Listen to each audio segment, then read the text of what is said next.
Bermuda triangle 5 दिसंबर 1945 में navy के 5 छोटे एरोप्लेन बरमूडा ट्रायंगल के ऊपर से गुजरते हैं और कुछ देर फ्लाई करने के बाद इन पांचों एरोप्लेन्स के कंपास एक साथ काम करना बंद कर देते हैं। इसके बाद ये पांचों के पांचों एरोप्लेन्स पुरस्कार तरीके से गायब हो जाते हैं। अब एक और एरोप्लेन टेक ऑफ करता है 13 लोगों के क्रू के साथ, जिसका नेम है मरियाना एयरक्राफ्ट। इसका मिशन इन सभी एरोप्लेन्स को तलाश करना है जो पुरस्कार तरीके से गायब हो चुके हैं। लेकिन कुछ ही देर बाद ये एयरक्राफ्ट भी पुरस्कार तरीके से गायब हो जाता है। ये प्लेन्स और शिप्स अचानक कहाँ गायब हो जाती हैं, ये एक मिस्ट्री है।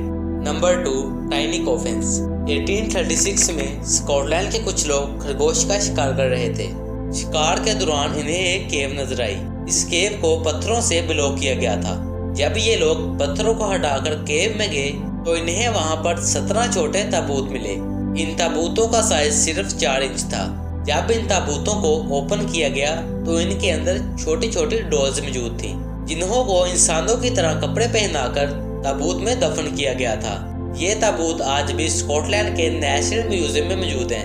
आखिर इन ताबूतों को किसने बनाया और किसने रखा, ये आज भी एक मिस्ट्री है।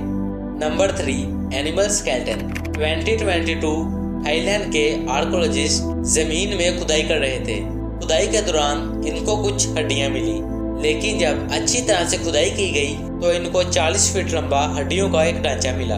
ये ढांचा किसी बड़े एनिमल का लग रहा था। जब साइंटिस्टों ने इस पर रिसर्च की तो ये पता चला कि ये हड्डियां 5000 साल पुरानी हैं और ये हड्डियां एक व्हेल की हैं जो कि बहुत ही गहरे समुद्र में पाई जाती है। सोचने की बात ये थी कि समुद्र उस जगह से 12 किलोमीटर दूर था। 12 किलोमीटर दूर ये व्हेल आखिर इस जंगल में कैसे आई, ये आज भी एक मिस्ट्री है। Number 4, the wedge of Aiud. 1974 Romania में काम करने वाले कंस्ट्रक्शन वर्कर्स को कुछ हड्डियां और मेटल की एक चीज मिली। ये हड्डियां दरअसल मैस्टिडोस की थी, जो कि आज के टाइम में दुनिया से खत्म हो चुके हैं। और रही बात इस चीज की, रिसर्चर्स के मुताबिक ये चीज 89% एल्यूमिनियम से बनी हुई है और ये मेटल का पीस तकरीबन 11,000 साल पुराना था। आपको बताते चलें कि एल्यूमिनियम सिर्फ 200 साल पहले ही डिस्कवर किया गया था, तो ये 11,000 साल पुराना कैसे हो सकता है। जबकि एक इंजीनियर ने बताया कि ये चीज किसी लैंडिंग गियर में लगने वाली पुर्जे की तरह है और इस तरह के पुर्जों को हम आज भी बड़े बड़े जहाजों में इस्तेमाल करते हैं। अब ये चीज कहाँ से आई और किसने बनाई, ये आज भी एक मिस्ट्री है। नंबर 5, मैस्कालाइंस। 1920 में एक एरोप्लेन पेरू के ऊपर से गुजर रहा था तो पायलट को जमीन पर अजीबोगरीब शेप्स बनी हुई नजर आई। 200 मील के एरिया तक फैली हुई ये शेप्स आखिर किसने और क्यों बनाई, किसी को पता नहीं।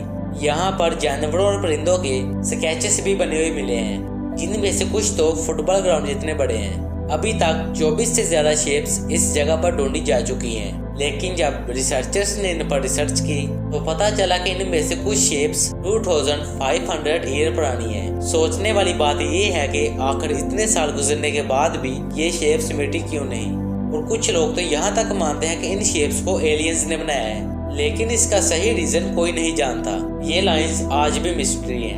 Number 6, door to hell. कुछ लोगों के लिए ये जहन्नम का दरवाजा है, लेकिन साइंस इसे क्रिएटर कहती है। रशिया में मौजूद ये क्रिएटर हर साल 30 मीटर तक अपने आप बड़ा हो जाता है, लेकिन सैटेलाइट्स के जरिए ये पता चला है कि 1991 में ये क्रिएटर 500 मीटर तक बड़ा था। लेकिन वक्त गुजरने के साथ साथ ये क्रिएटर और बड़ा होता चला गया। लोगों का मानना है कि इस क्रिएटर के अंदर से बहुत ही खौफनाक आवाजें आती हैं, इसी वजह से इसे जहन्नम का दरवाजा भी कहा जाता है। लेकिन रिसर्चर्स का मानना है कि ग्लोबल वार्मिंग की वजह से अर्थ का ये हिस्सा मेल्ट हो रहा है, जो कि पिछले कई सालों से जमा हुआ था।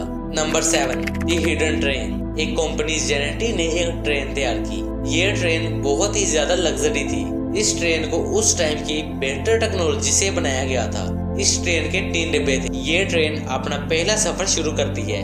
इस ट्रेन को पहाड़ों में बनी एक सुरंग से गुजरना था, जो कि आधा किलोमीटर लंबी थी। ये ट्रेन उस सुरंग के अंदर तो चली गई, लेकिन फिर कभी बाहर नहीं आई और बहुत से लोगों ने इस ट्रेन को अंदर तो जाते देखा था, लेकिन बाहर आते नहीं देखा था। इस सुरंग के अंदर कोई और रास्ता भी मौजूद नहीं था।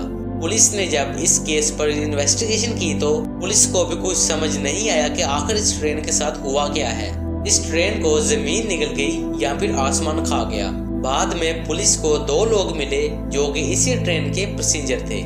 इनका कहना ये था कि ट्रेन जैसे ही सुरंग के अंदर गई तो इसकी स्पीड स्लो हो गई और ट्रेन के आसपास सफेद बादल छा गए। बस इन्हीं लोगों की जान बची क्योंकि ये ट्रेन से नीचे कूद गए थे और उसके बाद का इन्हें कुछ याद नहीं। आखिर ये ट्रेन कहाँ गायब हो गई, ये आज भी एक मिस्ट्री है। ये थी कुछ मिस्टीरियस चीजें जो आज भी रिसर्चर्स को परेशानी में डाले हुए हैं। इन मिस्ट्रीज के पीछे की वजह अभी तक एक राज है। आज के लिए बस इतना ही, मिलते हैं किसी नेक्स्ट वीडियो में।